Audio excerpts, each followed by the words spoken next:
Lara mau sekolah? Pertanyaan singkat itu membuat Lara agak sedikit kaget dan ada rasa gembira di dalamnya. Seketika, Lara mengangguk, tanda setuju. Meski Lara dibesarkan dalam kerasnya kehidupan jalan, ia pernah belajar dari murid-murid sekolahan yang sesekali menyempatkan waktu untuk mengajarinya dan teman-temannya membaca dan menulis. Tayal, perlahan Lara semakin pintar. Karena daya nalar Lara yang cukup baik, Jody tidak menyekolahkannya di SLB, melainkan di sekolah biasa seperti anak-anak normal lainnya. SMA negeri terbaik pun menjadi pilihan untuk Lara. Terima kasih, Om. Lara tersenyum sembari memperlihatkan kata-kata yang ditulis pada permukaan kertas. Jody hanya membalas dengan sesungging senyum di bibirnya. Jody memenuhi panggilan dari pihak sekolah Lara. Ia terduduk di sebuah ruangan.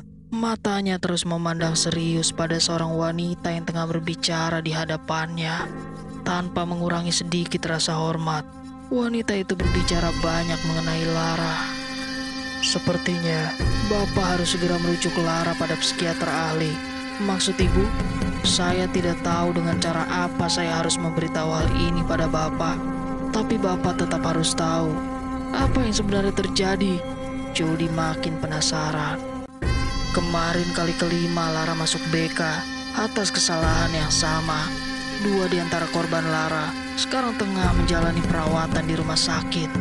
Namun tadi pagi kami mendapat kabar bahwa salah satu dari mereka meninggal dunia dengan luka yang cukup parah. Ya Tuhan, berita buruk macam apa ini? Seru Jody, tak percaya dengan apa yang barusan ia simak, dan sekaligus tak percaya bahwa seorang Lara yang polos mampu melakukan hal tersebut. Maaf Pak, seburuk apapun berita ini, Bapak tetap harus tahu. Kami juga tak percaya dengan hal ini. Lara seorang anak berprestasi, namun sikapnya berubah beberapa bulan yang lalu. Kami semua menjadi syok sekaligus ngeri. Lalu, kenapa tak Ibu ceritakan dari dulu masalah ini? Awalnya memang begitu, Pak. Tapi kami takut. Kami juga telah sepakat untuk mendrop out Lara dari sekolah. Kami takut kalau korban semakin banyak berjatuhan hanya karena satu orang siswa. Namun hasilnya nihil. Kami tetap tidak berani mengingat jabatan Bapak selaku orang nomor satu di kota ini. Wanita itu kian berpasrah di depan Jody. Sudah sekian jam mereka terjebak dalam kondisi yang amat krodit seperti itu. Sepertinya suasana kelas 12 IPA 1 mendadak seru pagi itu. Terlihat seorang gadis berteriak dengan pisau yang menancap di matanya. Teman-teman lainnya tidak dapat berbuat apa-apa dan hanya bisa berngeri-ngeri riang menyaksikan kejadian itu. Lara menatap gadis itu dengan tatapan tajam seolah penuh dendam. Kemudian dia berlalu meninggalkan kelas. Tak ada yang tahu kemana ia pergi. Suasana mencekam mulai terasa di sekolah terpandang itu. Awak media pun berhasil mengabadikan momen tersebut. Nama Lara Darmawan seakan menjadi topik hangat yang tak habis-habis diperbincangkan di seluruh media sosial. Kini Lara menjadi buronan para wartawan, menjadi pusat perhatian dalam waktu yang cukup singkat, membuat Lara menjadi semakin tak tenang. Sudah beberapa minggu ia mengurung diri dengan perasaan gelisah dan tak tentu arah di sebuah rumah sakit di daerah Kalijati. Apa yang sebenarnya terjadi pada anak saya, Dok? Suara Jody memecah keheningan ruangan yang hampir seluruhnya bernuansa putih. Terlihat seorang dokter yang tengah serius menganalisis hasil psikotes Lara. Hasil ini sungguh mencengangkan, Pak. Belum pernah saya menghadapi kasus semacam ini selama saya bekerja sebagai psikiater. Memangnya hasilnya seperti apa? Baik, akan saya jelaskan. Namun sebelumnya, Bapak harus menyiapkan mental yang cukup kuat. Jody membalas dengan anggukan mantap. Begini, anak Bapak mengidap penyakit psikopat. Psikopat itu sendiri berasal dari kata psik, yang berarti jiwa, dan patos, yang berarti penyakit. Pengidapnya sering disebut sosiopat, namun tidak berarti gila. Menurut penelitian, sekitar 1% dari total populasi dunia mengidap psikopat. Pengidap ini sulit dideteksi karena sebanyak 80% lebih banyak yang berkeliaran daripada yang mendekam di penjara atau di rumah sakit jiwa. Pengidapnya juga sukar disembuhkan. Dalam kasus kriminal, psikopat dikenali sebagai pembunuh dan pemerkosa. Namun, ini hanyalah 15-20% dari total psikopat. Selebihnya adalah pribadi yang menyenangkan, pandai bertutur kata, dan menarik. Psikopat biasanya memiliki IQ yang tinggi. Psikiater itu memaparkan dengan jelas penyakit yang diidap oleh Lara. Bak disambar petir di siang bolong, Jody syok bukan kepala. Berkali-kali ia menghela napas panjang, namun tak juga kunjung menenangkan kegundahannya. Kali ini, Jody benar-benar sangsi untuk mengajak Lara tinggal di rumahnya. Lara benar-benar orang sakit. Sudah saya katakan dari awal, ini butuh mental yang tinggi. Seseorang biasanya sulit mencerna kenyataan yang amat pahit. Yang sabar ya, Pak Jody.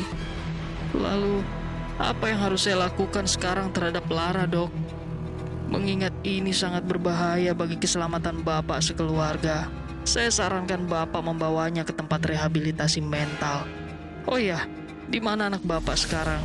Saya harap ia tidak berada dekat dengan orang-orang yang dibencinya. Di rumah, Dok.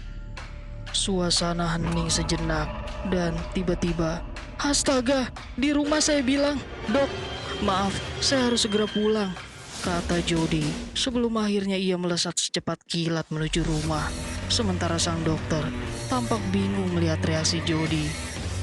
Jody memasuki pekarangan rumahnya dengan tergesa-gesa, seperti sedang dikejar monster yang menyeramkan. Biasanya ada security yang menyambutnya, namun rumah tampak dalam keadaan sepi.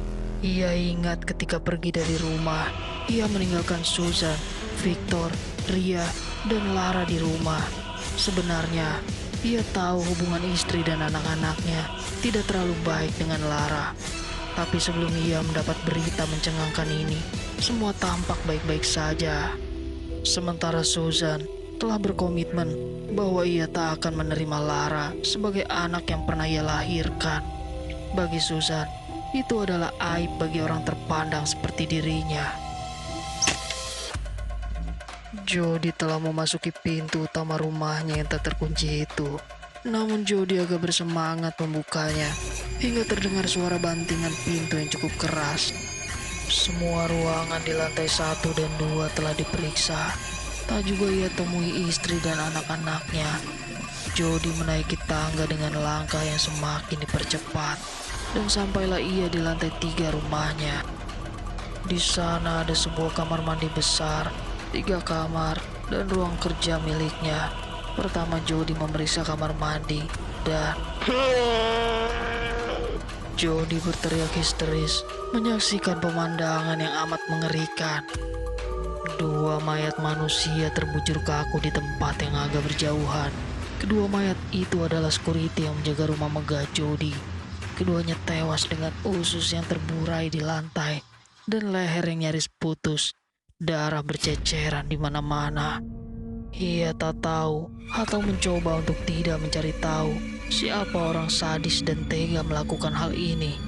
Dari kejauhan, tepatnya di kamar nomor 3 paling ujung, dari tempatnya berdiri, terdengar samar-samar suara petikan gitar.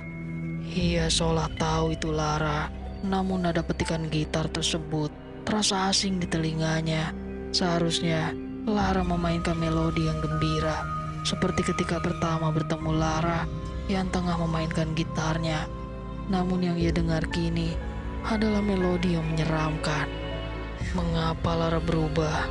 Jody seolah merasakan penderitaan yang dialami Lara sejak dulu. Andai saja ia tidak terlalu sibuk dengan urusan kepolitikannya, pasti Lara kecil tidak sampai dibuang oleh Susan. Dan kini semua itu tinggal penyesalan belaka. Dengan langkah gontai, Jody langsung menuju kamar ketiga yang merupakan sumber dari bunyi petikan gitar Lara, atau bukan Lara yang sebenarnya. Jody membuka pintu. Jiwa Jody seakan lepas dari badan kasarnya. Berkali-kali ia menepuk pipinya. Ini kenyataan. Pemandangan yang lebih seram daripada mayat-mayat security itu kian membuatnya tak sanggup untuk berdiri dengan kakinya sendiri. Jody tumbang tertunduk. Ia shock. Mengapa seperti ini, Lara? Kalimat bernada lirik terlontar dari bibir Jody. Aku hanya mencoba mengantarkan kepergian mereka dengan lagu kematian ini. Dan aku harap mereka tenang di sana. Apa ini salah, Ayah? Kini Jody tak punya lagi cukup tenaga untuk membentak, bahkan marah. Sementara Lara tak merespon dan masih tetap betah dengan petikan-petikan gitarnya yang menyeramkan.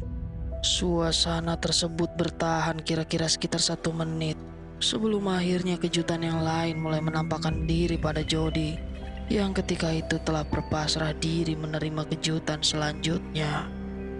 Jody bangkit dari posisinya yang tertunduk. Ia menatap lekat pada Lara dan gitarnya yang berlumuran darah. Sementara Lara tetap memainkan gitarnya sambil menatap 3 wujud yang tak lagi bernyawa itu, Susan, Victor, dan Ria. Jody sekaligus tercengang karena baru pertama kalinya Lara memanggilnya dengan sebutan ayah. Kau bisa bicara, Lara? Suara parau Jody tampaknya memaksa Lara untuk turut menatapnya. Namun Lara tak lagi melanjutkan perkataannya yang cukup lancar. Apa motif dibalik semua ini? Kenapa kau berubah begini, nak? Lanjut Jody. Lara bangkit dan mendekati Jody. Ia tersenyum dan menjawab, tidak ada. Aku hanya ingin mereka bahagia. Tidak terlalu lama hidup menderita dengan rasa benci dalam diri mereka.